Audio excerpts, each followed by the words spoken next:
Ìgbimọ Ifa fẹ́ wọ́ ìjọba Ogun Ebi Awujale rẹ iléẹjọ lórí ìlànà ìsìnkú Ọba Alaye náà tó wájà. Àyẹ̀wò DNA kó Pásítọ yọ l'Ógbómọ̀ṣọ́ lọ́wọ́ ẹ̀sùn ìfipábánilòpọ. Kì í máa ṣeré, Àwàdà kọ́ ni Ẹgbẹ Shine-Shine Ladies. Nǹkan tí à ń ṣe nílé wa gan-an ni à ń ṣe hàn ní gbangba. Ẹgbẹ Shine-Shine Ladies ló sọ̀rọ̀ sókè bẹ́ẹ̀. Ó tún ṣẹlẹ̀ o, àwọn agbébọn ṣekupa èèyàn mẹfa, jí ó lé ní ọgọrun 100 èèyàn gbé sálọ nípinlẹ Zamfara. Ìjọba àpapọ̀ ilẹ̀ wa Nàìjíríà tako ìpè tí Nnamdi Kanu pè láti da ẹjọ́ rẹ̀ nù ní Ileejo bá sún ìgbẹ́jọ́ síwájú. Ẹ gbọ́ àwọn àtúpalẹ̀ ìròyìn náà lẹ́kùnrẹ́rẹ́. You are welcome to Drive TV. If you're new to this channel, consider subscribing so you won't miss out any of our latest video. Ó dojú ẹ̀ o, Ìgbimọ Ifa fẹ́ wọ́ ìjọba Ogun Ebi Awujale rẹ iléẹjọ lórí ìlànà ìsìnkú Ọba Alaye náà tó wájà. Ìgbimọ Ifa International Council for Ifa Religion lọ́jọ́ àbámẹ́ta Sátidé ti dúnkokò dún mọ̀wúrúmọ̀wúrú láti wọ́ ìjọba ìpínlẹ̀ Ògùn àti ẹbí olóògbé Àwùjalẹ̀ tilẹ̀ Ìjẹ̀bú Ọba Síkírù Adétọ̀nà rẹ iléẹjọ fún bí wọ́n ṣe lòdì sí òfin ìlànà à ń tẹ̀lé ìṣẹ̀ṣe tó rọ̀ mọ́ ìsìnkú orí adé ọrùn ìlẹ̀kẹ̀ náà nípínlẹ̀ náà. Ọ̀rọ̀ yìí ló jẹyọ nínú àtẹ̀jáde kan tí ó jẹ́ bíbuwọ́lù lápapọ̀ nípasẹ̀ ààrẹ Ìgbìmọ̀ Ifá ICIR Fáyẹmí Fákáyọ̀dé, alukoro ìgbìmọ̀ Àyànládùn Fájẹmísìn àti agbẹjọ́rò tó ń ṣojú ìgbìmọ̀ náà Ifáṣọlá Ọpẹ́odù nílùú Ìbàdàn olú ìlú ìpínlẹ̀ Ọ̀yọ́. Tí a ò bá gbàgbé, a ó rántí pé Ọba Adétọ̀nà darapọ̀ mọ́ àwọn baba ńlá rẹ̀ lọ́jọ́ Àìkú Sunday ọjọ́ 13 oṣù keje ọdún 2025 lẹ́ni ọdún 41 tí wọ́n sì sìnkú rẹ̀ nílànà ẹ̀sìn Mùsùlùmí. Ìgbìmọ̀ Ifá ICIR jẹ́jẹ́ láti ṣe àwọn àtúnṣe lórí ohun tí wọ́n pè ní kíkúrò nílànà àti títa ẹsẹ̀ àgẹ̀rẹ̀ kúrò lọ́nà òfin, ìlànà à ń tẹ̀lé ìṣẹ̀ṣe ẹ̀yà Yorùbá nípa ṣíṣe ètùtù àti bíbu ọlá fún olóògbé Ọba Aládé.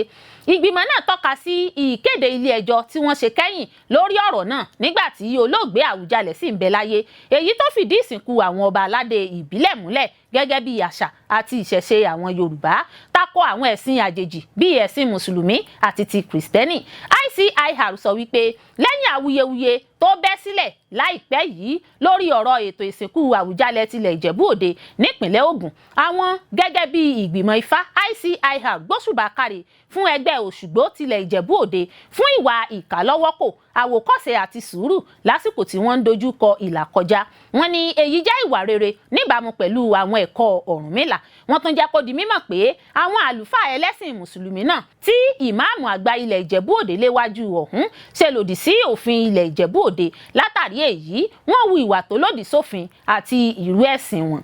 Ìgbìmọ̀ Ifá náà sọ wípé àkókò tó ń roni lára yìí rán àwọn létí pé ìrẹ̀lẹ̀ kìnìún kì í ṣe àmì àìlera bí kò ṣe ẹ̀rí ọgbọ́n àti okun rẹ̀, gẹ́gẹ́ bí òwe náà yíyọ ẹkùn tòjò kọ́.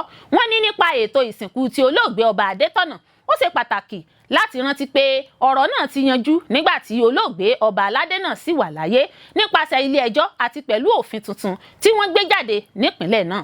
Ọ̀ràn yìí kọjá ìlànà ìsìnkú lásán, ó jẹ́ ìṣòro ìpèníjà tí àṣà àti ìṣẹ̀ṣe àwọn. Wọ́n ní ìgbésẹ̀ tí wọ́n gbé ọ̀hún níbi ètò ìsìnkú náà jẹ́ èròǹgbà ńlá láti pa àṣà àti ìṣe ìrandíranrun. Ìgbìmọ̀ Ifá rọ àwọn ọmọ ìlú lọ́kùnrin àti lóbìnrin tilẹ̀ Ìjẹ̀bú Òde àti ẹ̀yà Yorùbá pátápátá láti rí dájú pé ipò ọba kì í ṣe ibi àṣà mímọ́ nìkan, ṣùgbọ́n yíyàn tó pè fún níní ìbọ̀wọ̀ fún orírun àṣà àti ìṣe Yorùbá. Ìgbìmọ̀ Ifá tún bu ẹnu àtẹ́lu ìwà àbùkù àìbọ̀wọ̀ fún tí wọ́n ṣe sí ẹgbẹ́ Òṣùgbó lákòókò ètò ìsìnkú tó wáyé nípasẹ̀ ẹbí olóògbé àti àwọn òṣìṣẹ́ ìjọba àti àwọn àjọ elétò ààbò. Wọ́n ní lójúnà láti dènà irúfẹ́ ìṣẹ̀lẹ̀ báyìí lọ́jọ́ iwájú, àwọn gbọ́dọ̀ gbé ìgbésẹ̀ tó yẹ lábẹ́ òfin. Àyẹ̀wò DNA kó Pásítọ yọ l'Ógbómọ̀ṣọ́ lọ́wọ́ ẹ̀sùn ìfipábánilòpọ̀. Pásítọ Titus Ajíbádé Ọládipúpọ̀ tó jẹ́ olùṣọ́ àgùntàn ilé ìjọsìn Báàkì Baptist Church nílùú Ògbómọ̀ṣọ́ ní àwọn èèyàn kan fẹ̀sùn kàn wípé ó fún ọmọ lóyún tó sì tún fipá bá a lò pọ̀. Ìṣẹ̀lẹ̀ náà wáyé nínú oṣù kejì ọdún 2022 tí pásítọ̀ sì dèrò àtìmọ́lé. Pásítọ̀ Ọládipúpọ̀ ṣàlàyé pé àbúrò ìyá ọmọ tó mú ọmọ náà sọ́dọ̀ láti ọdún 6 tó sì ń ṣe ìtọ́jú rẹ̀ tí ọmọ náà sì máa ń tẹ̀lé màmá rẹ̀ wá gba ilé ìjọsìn lẹ́ẹ̀kan láàrin ọ̀sẹ̀. Pásítọ̀ ní inú ọ́fíìsì òun ni òun jókòó sí lọ́jọ́ náà ní ọjọ́ keje oṣù keje ọdún 2022 ní màmá tó mú ọmọ sọ́dọ̀ wá bá òun pé ọmọ fi ẹ̀sùn kan òun pé òun ní òun fún òun lóyún. Òun sì sọ pé láyé àti láyé kò lè wáyé, kódà kí wọ́n lè gbàgbọ́ òun fi bíbélì búra lọ́jọ́ náà. Pásítọ̀ tẹ̀síwájú pé lẹ́yìn ìgbà náà ní ẹnìkan tó pe ara rẹ̀ ní pásítọ̀ lọ bá wọn wípé wọn kò gbọdọ̀ gbà, tí wọ́n sì ránṣẹ́ sí pásítọ̀ láti ẹ̀ka ìjọba wẹ́fíà tí wọ́n sì gbé wọn lọ sí iléẹjọ lọ́jọ́ kejì. Pásítọ̀ ní nígbà tí àwọn dé iléẹjọ ni wọ́n bá tún fi ẹ̀sùn míì kan òun pé òun fipá bá lò pọ̀ ni. Ọládipúpọ̀ ní ọ̀tọ̀ ní ohun tí àwọn bá wá iléẹjọ, ṣùgbọ́n wọ́n mú ẹ̀sùn míì jáde pé òun tún fipá bá ọmọ náà lò pọ̀, tí wọ́n sì gbé òun lọ sí àhámọ́ iléeṣẹ́ ọlọ́pàá ní Owódé nílùú Ògbómọ̀ṣọ́. Nígbà tí òun wà ní àhámọ́, àwọn ọlọ́pàá ní pé kí òun gbà pé òun ni òun fún ọmọ náà lóyún, ṣùgbọ́n òun kọ̀ pé òun kò gba nǹkan tí òun kò ṣe rárá. Pásítọ̀ náà ní òun wà láhàámọ́ fún ọjọ́ 3 kí ọlọ́pàá kan tó wá dé pé ó yẹ kí òun ti jáde, ṣùgbọ́n òun sọ fún un pé òun kò lè gba nǹkan tí àwọn ọlọ́pàá ní kí òun ṣe. Ọlọ́pàá náà lọ bá wọn. Ìgbà náà ni wọ́n wá ọ̀rọ̀ náà gbé kalẹ̀ pé kí òun máa tọ́jú ọmọ náà, ìyẹn ni òun wá gbà tí wọ́n fi wá fi òun sílẹ̀. Pásítọ̀ Ọládipúpọ̀ ní òun gbà láti máa ṣe ìtọ́jú ọmọ náà, tí òun sì ń san owó $25,000 náírà fún ìtọ́jú rẹ̀ ní oṣooṣù àti àwọn owó ilé ìwòsàn lóríṣìíríṣìí. Pásítọ̀ náà sọ wípé àwọn lọ ṣe àyẹ̀wò DNA.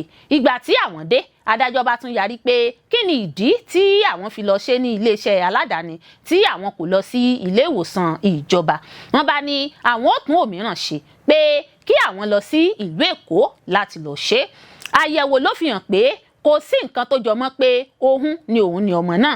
Adájọ́ bínú rẹpẹtẹ pé kò sí ìtọ́nà kankan pé òun ní nǹkan kan pẹ̀lú ọmọ náà, tí adájọ́ sì dá àwọn láre.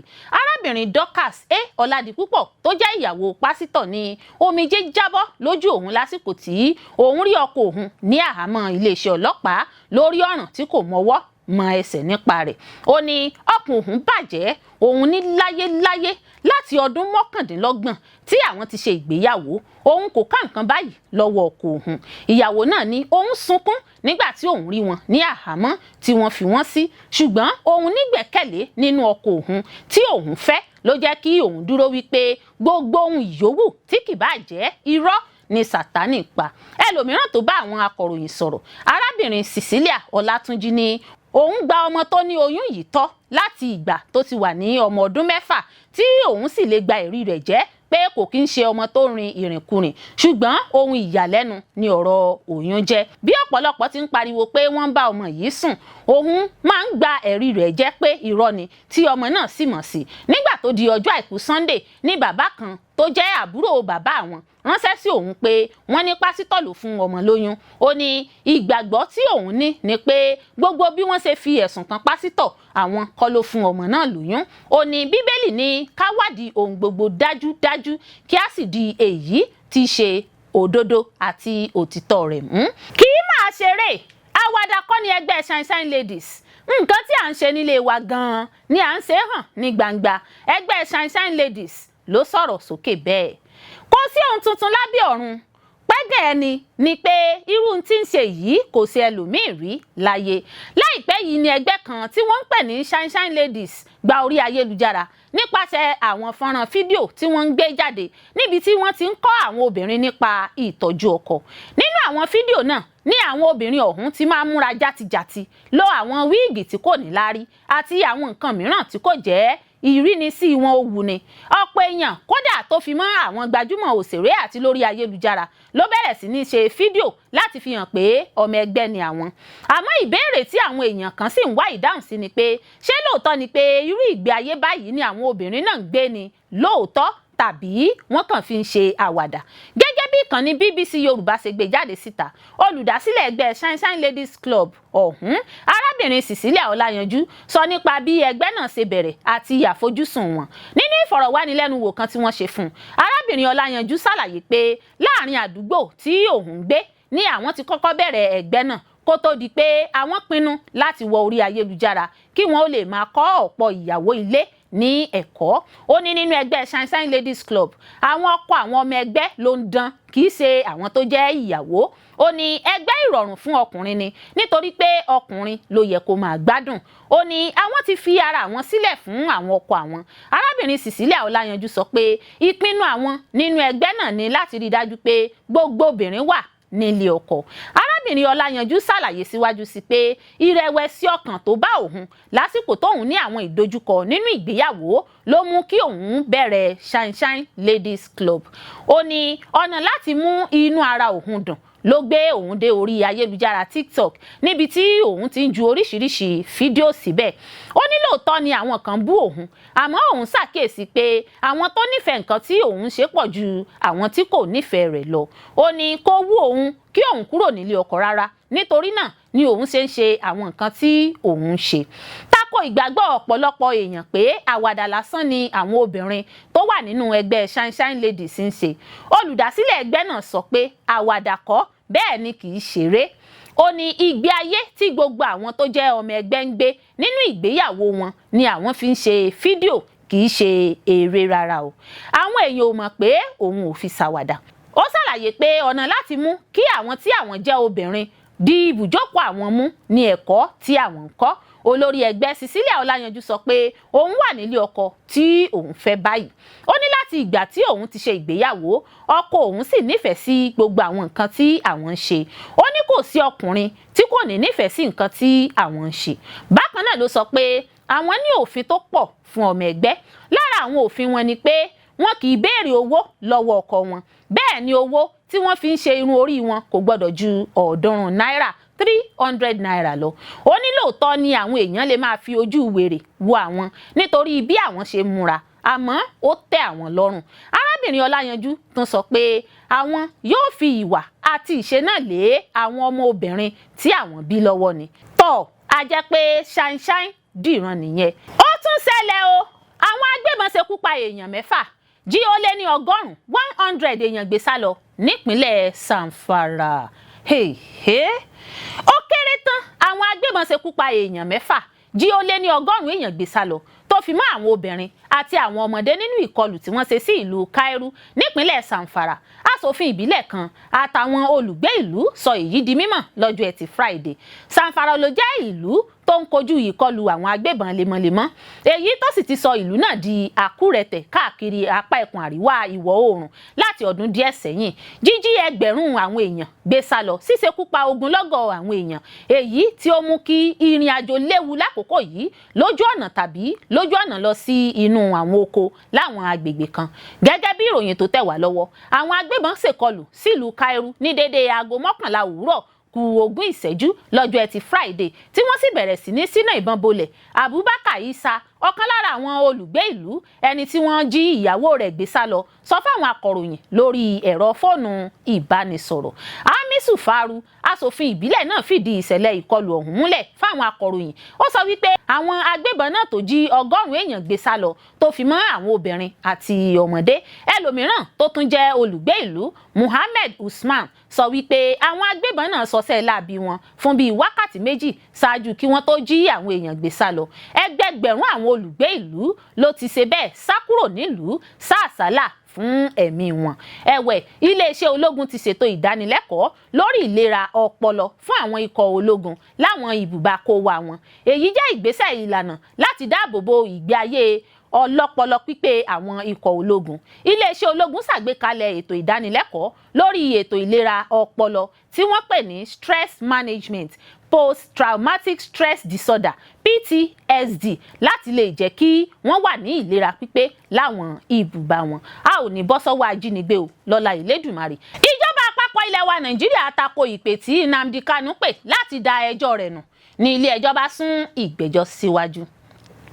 Ilé-ẹjọ́ kan nílùú Àbújá, olú ìlú ilẹ̀ wa, ti mú ọjọ́ 10 oṣù kẹwàá láti gbé ìdájọ́ kalẹ̀ lórí pé kí wọ́n da ẹjọ́ tó ń tako olórí ikọ̀ IPOB Nnamdi Kanu nù, èyí tó gbé wá sí Ilé-ẹjọ́. Ìpè kí wọ́n da ẹjọ́ nù yìí ni wọ́n gbé kalẹ̀ ní ọjọ́ 4 oṣù keje ọdún 2025 tí wọ́n sì tẹ́wọ́ gbà ní ọjọ́ Ẹtì ọjọ́ 18 oṣù keje ọdún 2025. Nígbà tó gbé ìbéèrè náà kalẹ̀ agbẹjọ́rò olùjẹ́jọ́ Kanu Agabi San ṣàlàyé fún ilé-ẹjọ́ ìdí tí wọ́n fi pè fún dídá ẹjọ́ nù. Ilé-ẹjọ́ gíga ní ìpínlẹ̀ Abia pàṣẹ fún DSS láti san bílíọ̀nù kan náírà fún Nnamdi Kanu lásìkò ìfọ̀rọ̀wérọ̀ àwọn ẹlẹ́rìí. Ọ̀pọ̀ àwọn ẹlẹ́rìí ló ń sọ pé n kò mọ̀, n kò rántí fún 100 ìgbà. Èyí tako òfin. Àwọn olùpẹ̀jọ́ kọ̀ láti dáhùn ìbéèrè 10 tí olùjẹ́jọ́ béèrè. Gbogbo àwọn ẹlẹ́rìí tó sọ̀rọ̀ ní ilé-ẹjọ́ ní ipa tí àwọn kó ni láti gbọ́rọ̀ olùjẹ́jọ́ ṣùgbọ́n wọn kò ṣe ìwádìí. Ọ̀pọ̀ ẹ̀rí ni wọ́n gbà jáde lẹ́yìn ìgbẹ́jọ́ èyí tí kò bójúmu. Àwọn ẹlẹ́rìí kò sọ pàtó ohun tí wọ́n gbọ́, ohun tí wọ́n sọ fún wọn àti ohun tí wọ́n fojú rí lásìkò ìwádìí nígbà tí wọ́n ń jẹ́rìí. Fún ẹ̀sùn ìwà ìpáǹle, ẹlẹ́rìí kò sọ ẹni tó ní pé ọ̀rọ̀ Kanu ló jẹ́ kí òun wu ìwà náà. Ilé-ẹjọ́ kòtẹ́milọ́rùn ti sọ ṣáájú pé ilé-ẹjọ́ kò ní ẹ̀tọ́ láti fa ọ̀rọ̀ jù. Nígbà tó ń fèsì, Adégbóyèga Awomolo San, agbẹjọ́rò olùpẹ̀jọ́ ní àwọn ti pe ẹlẹ́rìí 5 lórí ìgbẹ́jọ́ náà láti jẹ́rìí. Adégbóyèga ṣàlàyé pé ní ìwọ̀nba tó jẹ́ òfin kò fààyè gba sísọ ọ̀rọ̀ tó lè dá rògbòdìyàn sílẹ̀, olùjẹ́jọ́ ní láti ṣàlàyé ìdí tí òfin lérí. Ó ní Kanu gba béèlì láti ọdún 2017 sí 2022 ṣùgbọ́n ilé-ẹjọ́ ní kó wà ní àhámọ́ nítorí ààbò aráàlú.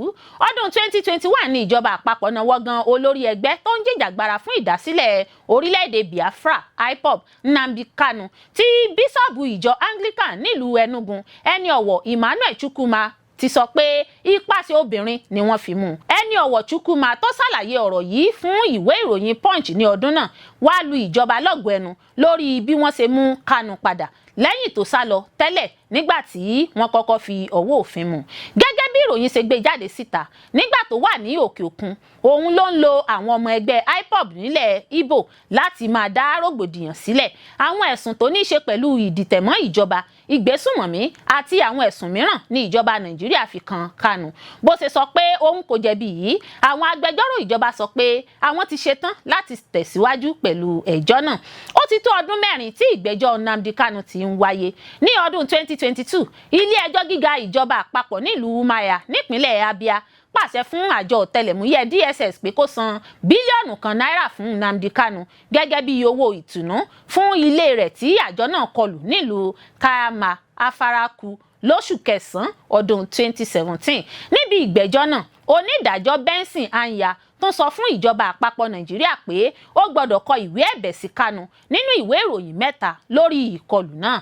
Nínú ìgbẹ́jọ́ mìíràn tó tún wáyé lórí ẹ̀sùn tí ìjọba Nàìjíríà fi kan Nnamdi Kanu, èyí tó wáyé nílùú Àbújá bákan náà ni Kanu ti sọ pé òun kò jẹ̀bi àwọn ẹ̀sùn tí ìjọba fi kan òun. Afurasí tó lọ́wọ́ nínú ìṣekúpa ni àwọn akẹ́kọ̀ọ́ fásitì Ondo kú sákàtà ọlọ́pàá. Iléeṣẹ́ ọlọ́pàá ìpínlẹ̀ Ondo lọ́jọ́ àbámẹ́ta Sátidé ti fìdí ikú afurasí apààyàn Fẹ́mi Ọládélé tí ọ̀pọ̀ mọ̀ sí Tolex lákòókò àìsàn ráńpẹ́ múlẹ̀. Ọládélé ni wọ́n fi gbóròfin gbé fẹ̀sùn nílọ́wọ́ nínú ìjínigbé àti ikú akẹ́kọ̀ọ́ fásitì Adékúnlé Ajásin Akùngbá àkókò méjì, Andre Oka àti John Abba. Àwọn akẹ́kọ̀ọ́ méjì ọ̀hún ni wọ́n jẹ́ ọ̀rẹ́. Andre Oka tó wà ní yàrá ìkẹ́kọ̀ọ́ ìtàn àkọsílẹ̀ àti ìmọ̀ ìjìnlẹ̀ káríayé History and International Studies àti John Abba tóun wà ní yàrá ìkẹ́kọ̀ọ́ ìṣòwò ọrọ̀ ajé ìyẹn economics ni wọ́n sọ pé wọ́n wà ní ìpele kejì lẹ́ka ìkẹ́kọ̀ọ́ wọn ṣáájú kí wọ́n tó dàwátì. Lẹ́yìn tí wọ́n dàwátì fún bíi ọ̀sẹ̀ 3 ni àwọn akẹgbẹ́ wọn ké gbàjarè síta tí wọ́n sì fi ìṣẹ̀lẹ̀ náà tó iléeṣẹ́ ọlọ́pàá létí. Lẹ́yìn náà ni iléeṣẹ́ ọlọ́pàá gùn lé ìgbésẹ̀ tí wọ́n sì bẹ̀rẹ̀ iṣẹ́ ìwádìí ìfimúfínlẹ̀ èyí tó yọrí sí ìfigbóròfin-gbé Ọládélé àti àwọn ọ̀daràn méjì tí wọ́n jọ ṣiṣẹ́ láabi náà. Ọládélé ni wọ́n ló jẹ́ onílé ọ̀kan lára àwọn olùfarakásá. Lákòókò ìfọ̀rọ̀wánilẹ́nuwò àwọn afurasí, iléeṣẹ́ ọlọ́pàá sọ wípé ọ̀kan lára àwọn afurasí náà ti jẹ́wọ́ pé àwọn olùfarakásá náà ti jẹ́ ṣíṣekúpa, àwọn sì ti ju òkú wọn sí agbègbè ọ̀tọ̀ọ̀tọ̀ nípínlẹ̀ Èkìtì. Iléeṣẹ́ ọlọ́pàá padà jẹ́ kó di mọ̀ pé òkú Ọkà ti jẹ́ sísàwárí ó sì ti wà nílé ìgbókùpamọ́sí nígbà tí ìgbésẹ̀ ìgbìyànjú sì ń lọ lọ́wọ́ láti ṣàwárí òkú Abba. ẹnìkan tó bá àwọn akọ̀ròyìn sọ̀rọ̀ ó sọ wípé lákòókò tí Ọládélé wà láàgọ́ ọlọ́pàá òjòjò ṣe àárẹ̀ mú tí àwọn ọlọ́pàá sì gbé dìgbàdìgbà lọ ọgbà ilé ìwòsàn níbi tí ó ti gbèkúrò jẹ lọ́wọ́ ẹ̀bọra. Alukoro iléeṣẹ́ ọlọ́pàá ìpínlẹ̀ náà abilékọ Ọláyínká Àyànládé fìdí ikú afurasí náà múlẹ̀. Ó sọ wípé Ọládélé ló ń gba ìtọ́jú lọ́wọ́ ṣùgbọ́n tó dágbére fáyé lówùúrọ̀ ọjọ́ ẹtì Friday. Alukoro iléeṣẹ́ ọlọ́pàá rọ àwọn aráàlú láti dá èyíkéyìí ìgbìyànjú láti yí àwọn ohun tó ń jẹ́ òtítọ́ padà nù bí omi ìsanwó. Ó ní iléeṣẹ́ ọlọ́pàá sì ní ìfarajìn síbẹ̀ láti rí dájú pé ìdájọ́ òdodo farahàn. Ó tẹnumọ́ pé gbogbo àwọn tó bá lọ́wọ́ nínú ìwà ọ̀daràn náà ni yóò fojú winá òfin. Àwọn adaranjẹ ṣekú pa àgbẹ̀ kan lórí ìfàǹfà tó wáyé lórí dídá màálù jẹ oko nípínlẹ̀ Plateau. Ó mà ṣe o, àgbẹ̀ kan ẹni ọdún mẹ́rìndínlọ́gọ́ta nípínlẹ̀ Plateau ti pàdánù ẹ̀mí rẹ̀ lẹ́yìn tí àwọn afurasí adaranjẹ nílùú Miago níjọba ìbílẹ̀ Basa nípínlẹ̀ náà ṣèkọlù sí.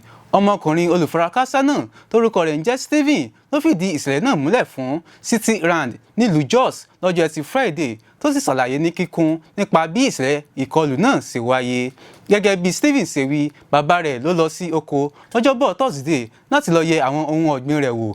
Gbàrà tó dé oko náà ni àgbẹ̀ náà ṣàkíyèsí adaranjẹ Fúlàní lórí oko rẹ̀ tó ń dá màálù jẹ oko, ba àwọn ohun ọ̀gbìn rẹ̀ jẹ́.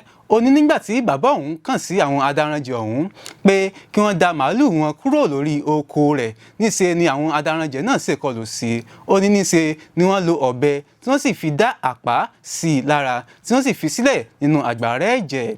Ó ní bí bàbá òun ṣe pàdé ikú òjijì nù. Stephen kò ṣàì fi àìdùnnú rẹ̀ hàn lórí bí àwọn àjọ elétò ààbò kò ṣe tètè jẹ́ ìpè àwọn.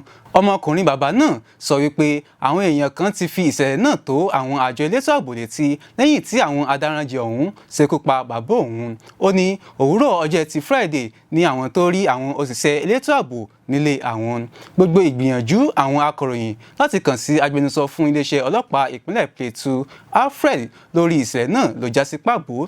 Àwọn olùgbé ìlú tó kọ ìhà sí àwọn aláṣẹ ké sí iléeṣẹ́ ọlọ́pàá ìpínlẹ̀ náà àti àwọn ikọ̀ ológun ilẹ̀ wa tí wọ́n wà lágbẹ̀dàn ṣíṣètò àlàáfíà nípínlẹ̀ náà láti gùnlé iṣẹ́ ìwádìí ìfimúfilẹ̀ lórí ìṣẹ̀lẹ̀ ọ̀hún kí wọ́n sì rí dájú pé wọ́n fojú àwọn aṣelábí náà winá òfin. Ẹ ṣé púpọ̀ fún gbígbọ́ àti wíwò tí ẹ̀ ń wò wá.